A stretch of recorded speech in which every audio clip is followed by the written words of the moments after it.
It's been a pretty big day in Westminster so far. Angela Rayner's out, the starting pistol's fired on a full-scale government reshuffle. Last week, I actually put out a blog on reshuffles as the rumours were swirling.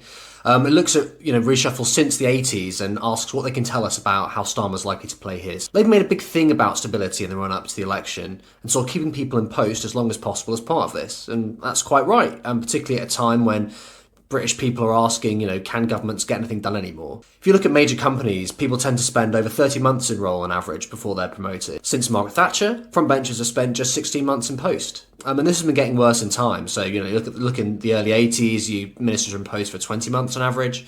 By, a couple of years ago during Sunak, we're looking at 13, 14 months, which is pretty rough. Our analysis shows this is more about the rapid turnover of Prime Minister since Blair than it is about PMs doing, particularly more frequent reshuffles. But what is a reshuffle? I've said the term a million times already.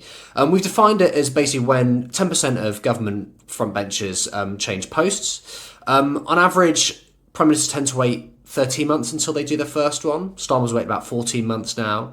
And PMs tend to fall into sort of three big camps, into sort of their sort of reshuffle behaviour, basically. So you've got kind of people like Blair and Cameron who would kind of do bigger reshuffles, but less often.